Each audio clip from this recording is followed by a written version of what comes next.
আমি তো তাকায় দেখি ঘরে ঘরে ছেলে এখন মেয়ের মতো হয়ে যাচ্ছে, মেয়ে এখন ছেলের মতো হয়ে যাচ্ছে। অনেকেরই মেয়ে এখন প্যান্ট শার্ট পরে, বলারও কিছু নাই। তাহলে ট্রান্সজেন্ডারকে আপনি সমর্থন করে ফেলছেন। ছেলে হাতের ভিতরে বালা পরে, কানের ভিতরে দুল পরে। Islamic voice, follow Islam as your lifestyle. এমন একটা সময় এখন আসছে, ট্রান্সজেন্ডার, জেন্ডার পরিবর্তন,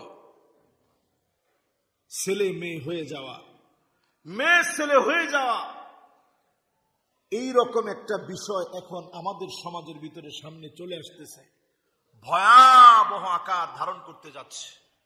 আপনারা অনেকেই হয়তো বিষয়টা শুনেন নাই অথবা শুনেছেন।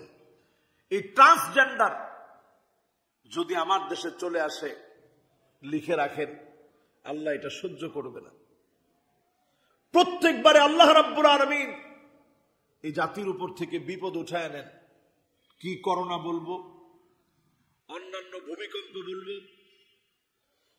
যত ধরনের ঝড় আসে, ঝাপটাটা আল্লাহ তাআলা আমার দেশে না দিয়ে অন্যদের উপরে দিয়ে আল্লাহ তাআলা নিয়ে যান। এই যে আল্লাহ তাআলা বারবার আমাকে আপনাকে বাঁচিয়ে দিচ্ছেন, কোনো না কোনো কারণে আল্লাহ তাআলার মায়া লেগে যায়, আল্লাহ মাফ করে দেন। কিন্তু ট্রান্সজেন্ডারের মতো এইরকম আল্লাহর বিরুদ্ধে যদি আপনি চলে যান, লড়াই যদি করেন, সৃষ্টির এই সৌন্দর্য, এই বৈষম্য, নারী আর পুরুষের যে সৃষ্টির সৌন্দর্য আল্লাহ রেখেছেন, এটা যদি আপনি ভেঙে দেন, কসম আল্লাহ, এই জাতি আযাবের মধ্যে পড়ে যাবে। পুরো একটা জাতি, কওমে লূতকে আল্লাহ তাআলা ধ্বংস করে দিলেন, একটা সভ্যতাকে মাটির নিচে আল্লাহ পুঁথিত করে দিলেন। এবার আমার নিজের চোখে দেখেছি, পুরা ডেড সি, কি বিরাট নগরী, 5টা এলাকার বিশাল একটা জনগোষ্ঠীকে নিয়ে সেই সময়ের বৃহৎ একটা এলাকা জুড়ে সমকামিতার মতো একটা প্রোপাগান্ডাকে যখন তারা ছড়িয়ে দিয়েছিল, আল্লাহ তাআলা পুরা কওমটাকে উলটপালট করে দিয়েছিলেন ধ্বংস করার জন্য। ধ্বংসের পূর্বে আল্লাহ রাব্বুল আলামিন ফেরেশতাদেরকে পাঠালেন মানুষের রূপে, সুদর্শন পুরুষের রূপে যখন পাঠালেন, এই খবর লূত আলাইহিস সালামের স্ত্রী গিয়ে লোকদেরকে বলল যে আজকে বাড়িতে কিছু মেহমান আসছে যাদেরকে জীবনে কোনোদিন দেখি নাই। এই সংবাদ, এই বার্তা দেওয়ার কারণে আল্লাহ তাআলা এতটাই রাগান্বিত হলেন, লূত আলাইহিস সালামের কওমকে আল্লাহ তাআলা যেমন ধ্বংস করলেন, তার স্ত্রীকে আল্লাহ তাআলা ছেড়ে দেন নাই, ধ্বংস করে দিলেন। এখান থেকে শিক্ষা কি? যদি আজকে আমরা কথা না বলি, ট্রান্সজেন্ডারের বিরুদ্ধে যদি না দাঁড়াই, লিঙ্গ পরিবর্তন, ছেলে মেয়ে হয়ে যাবে, মেয়ে ছেলে হয়ে যাবে, নিজেদেরকে হরমোন চেঞ্জ করি, শরীরের সৃষ্টিগত যে বৈষম্য রয়েছে এটা চেঞ্জ করিয়ে যদি ছেলে মেয়ে হয়ে যায়, মেয়ে ছেলে হয়ে যায়, আল্লাহর আযাব আমাদের উপরে অপেক্ষায় থাকবে। ও আমার জাতি, সম্মানিত মুসল্লিয়ানে কেরাম, নিজেদেরকে সংশোধন করুন, যার যার জায়গা থেকে। আজকে তো আমি দেখি ট্রান্সজেন্ডারের কথা যখন এই যুগে, এই সময় এখন আসছে, আমি তো তাকায় দেখি ঘরে ঘরে ছেলে এখন মেয়ের মতো হয়ে যাচ্ছে, মেয়ে এখন ছেলের মতো হয়ে যাচ্ছে। আমাদের ঢাকা শহরে আযাবের এই নগরী, কি পরিমাণ মেয়ে মাথার চুলগুলো একেবারে খুলে ঘোরাফেরা করে, মাথার চুলগুলো আটকায় না। এরকম মেয়ের সংখ্যা 100 জনের মধ্যে কয়জন হবে? আল্লাহ, আমাদের মঞ্জু ভাই বলছে হুজুর 99 তো হবে, আর কয়েকজন ভাই বলছে হুজুর 90 হবে। এবার চিন্তা করেন, চুল কালার করে এরকম মহিলার সংখ্যা এখন কয়জন হবে? এটাও একবারে কম হবে না, কি বলেন? এবার একটু তাকায় দেখেন, প্যান্ট শার্ট পরে এরকম মহিলার সংখ্যা 100 জনের মধ্যে কয়জন? এটাও আছে না ভাই? তাহলে যেই মেয়েটা প্যান্ট পরতে পেরেছে, শার্ট পরতে পেরেছে, তার বিবেক সামান্য বাধা দেয় নাই, পুরুষের পোশাক পরতে এতটুকুন বাধা যার দেয় নাই, আপনি বুঝেন ট্রান্সজেন্ডার, এই লিঙ্গ পরিবর্তনে আর বাধা কি থাকে? আইন করে যদি সংসদ থেকে পাশ করা হয়, এদের মনে সামান্য কোনো দ্বিধাবোধ আসবে না। এরা তো খুশি, আমরা তো এটাই চাই, এরা তো এটাই চায়। ছেলে মেয়ে হয়ে যাবে, মেয়ে ছেলে হয়ে যাবে, মেয়ে মেয়ে বিবাহ হবে, ছেলে ছেলে বিবাহ হবে, এই ব্যাপারে যেন কোনো বাধা না থাকে। মোল্লাদের বক্তব্যে কি আসে যায়? কিন্তু বিশ্বাস করেন, মারাত্মক ধরনের আযাব এই জাতির উপরে অপেক্ষা করতেছে। আজকে যারা এখানে বসছেন, আমাকে আপনাকে আল্লাহ ভালো রাখছেন, অনেক দেশের তুলনায় আল্লাহ খাওয়ায় রাখছেন, সুস্থ রাখছেন, ভালো রাখছেন, নিয়ামতে রাখছেন, দিন মানার তৌফিক দিয়েছেন। কিন্তু আমাদের ঘরের ভিতরে আমরা দিন প্রবেশ করাতে পারিনি। অনেকেরই মেয়ে এখন প্যান্ট শার্ট পরে, বলারও কিছু নেই। তাহলে ট্রান্সজেন্ডারকে আপনি সমর্থন করে ফেলছেন। ছেলে হাতের ভিতরে বালা পরে, কানের ভিতরে দুল পরে, আছেন এরকম? হাতের মধ্যে বালা, গলার মধ্যে মালা, কানের মধ্যে দুল, শুধু বাকি আছে নাকের ফুল। এটা দিয়ে দিলে পুরা ট্রান্সজেন্ডার হইতে গেছে।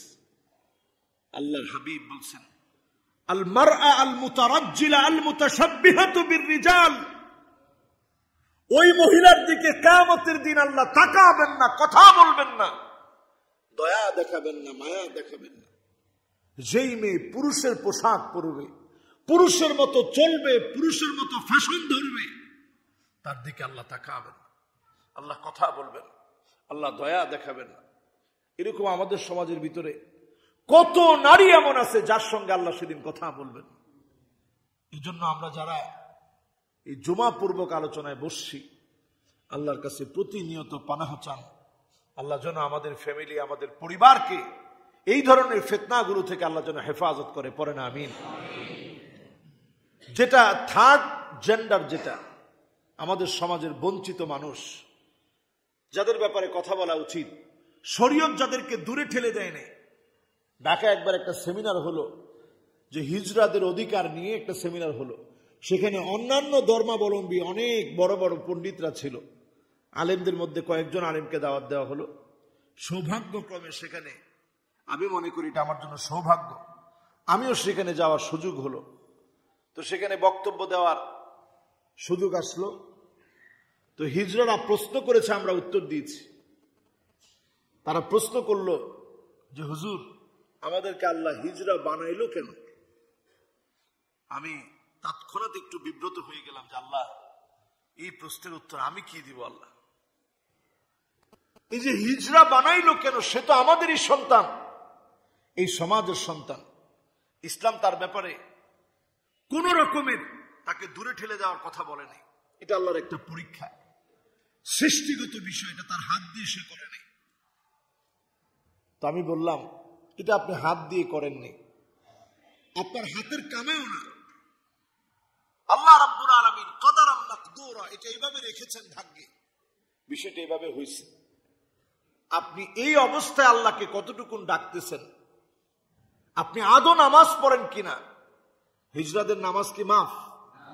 নামাজের কোনো মাফ নেই। আমাদের মতোই তারা আসবে, নামাজ পড়বে।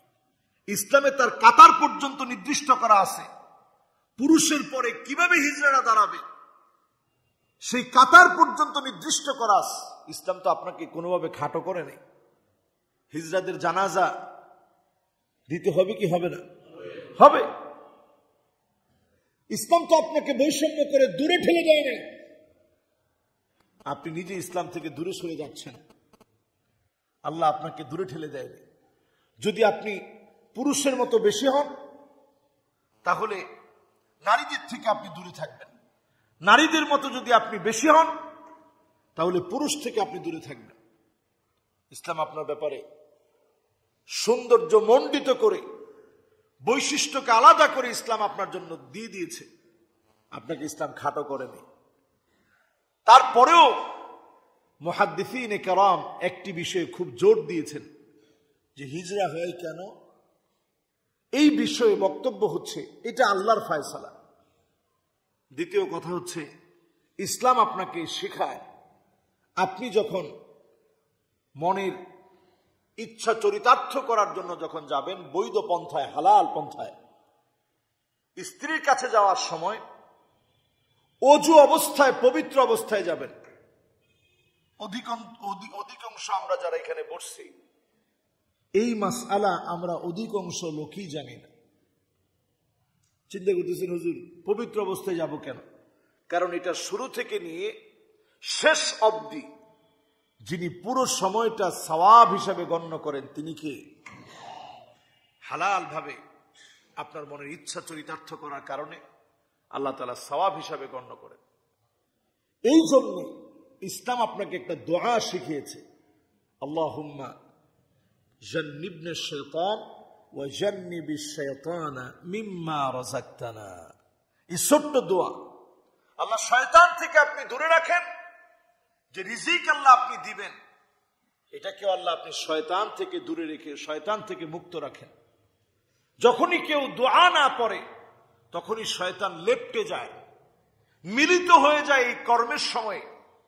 তখনই যে সন্তান হয় অনেক সময় বিকলাঙ্গ হয়, অনেক সময় প্রতিবন্ধী হয়, অনেক সময় হিজরা হয়, এ নানা রকমের পরীক্ষার মধ্যে পড়ে যায়। এজন্য ইসলাম প্রত্যেক জায়গায় দোয়া শিখিয়েছেন। আপনি যখন এইরকম কারো কোন সন্তানের সংবাদ শুনবেন, দেখা মাত্র আপনি পড়বেন আলহামদুলিল্লাহিল্লাযী আফানি মিম্মা ইবতালাকা বিহি ওয়া ফাদ্দালানি আলা কাসীরিম মিম্মান খালাকা তাফদীলা। যদি দোয়া মুখস্থ না থাকে বাংলায় বলবেন, আল্লাহ প্রশংসা তো কেবলমাত্র শুধুমাত্র আল্লাহ, আপনার সব প্রশংসা আপনার। এই সন্তানের মতো আমাকে তো একটা সন্তান দিতে পারতেন, আমার সন্তানটা আল্লাহ এমন হতে পারতো, আল্লাহ আপনি এমন বানান নাই। সুস্থ একটা সন্তান আল্লাহ আপনি আমারে দিয়েছেন, আল্লাহ এই জন্য আপনার শুকরিয়া আদায় করছি। আল্লাহ এই যে পরীক্ষার মধ্যে সে পড়েছে আপনি আমাকে পরীক্ষার মধ্যে ফেলেননি, এই জন্য শুকর গুজারি আদায় করছি। প্রত্যেকটা ক্ষেত্রে যদি এইভাবে আমরা চিন্তা করি দেখবেন আমাদের মনগুলো গুনাহের দিকে ঝুঁকবে না, আমাদের সন্তানরা গুনাহের দিকে ঝুঁকবে না। এই জন্য নিজে যেভাবে নিজেকে পরিশুদ্ধ করব, সন্তানদেরকে বোঝানোর চেষ্টা করব, আল্লাহ তাআলা শেষ জামানার এই নানা রকমের ফিতনাগুলো থেকে আল্লাহ আমাদেরকে হেফাজত করুক। সকলে পড়েন আমিন। আল্লাহ রাব্বুল আলামিনের কাছে আমরা তৌফিক কামনা করি। আল্লাহ রাব্বুল আলামিন আমাদের প্রত্যেকটা কথার উপরে আমাকে আপনাদের সকলকে আমল করার তৌফিক যেন দান করেন, পড়েন আমিন। সম্মানিত মুসল্লিয়ানে কেরাম, আপনারা দেখেছেন চাঁদপুরে ঘরের ভিতরে, ফ্রিজের ভিতরে, আলমারির ভিতরে, এমনকি তোশকের নিচে, বালিশের নিচে হঠাৎ করে দাউ দাউ করে আগুন জ্বলে উঠতেছে। দেখছেন না এই নিউজটা আপনারা? আমি মনে আছে এই জুমার মসজিদে একবার না দুইবার না বহুবার এই হাদিস আলোচনা করছি। নবী আলাইহিস সালাতু ওয়াস সালাম অনেকগুলো অন্যায় অবিচারের কথা বলে এরপরে নবীজি শাস্তিগুলা বলতেছেন যে এই অন্যায়গুলা যখন পৃথিবীর ভিতরে শুরু হবে এরপরে শাস্তি কি? ফালইয়ারতাকিবু ইনদা যালিকা রিহান হামরা, অদৃশ্য আগুন শুরু হয়ে যাবে, যে আগুনের উৎপত্তি স্থল কেউ খুঁজে পাবে না। আপনারা তাকায় দেখেন চাঁদপুরের এই আগুনের পিছনে অনেককে ডাকা হলো, একেবারে অপারেটরদেরকে এনে জিজ্ঞাসা করা হইল যে কারেন্টের লাইনে কোনো সমস্যা আছে কিনা। বিদ্যুতের অপারেটর যারা তারা এসে দেখে বলল না কোনো সমস্যা নেই। শর্ট সার্কিটে কোনো সমস্যা হইল কিনা, না কোনো সমস্যা হয়নি। সব দেখার পরে তারা নিজেরা অবাক।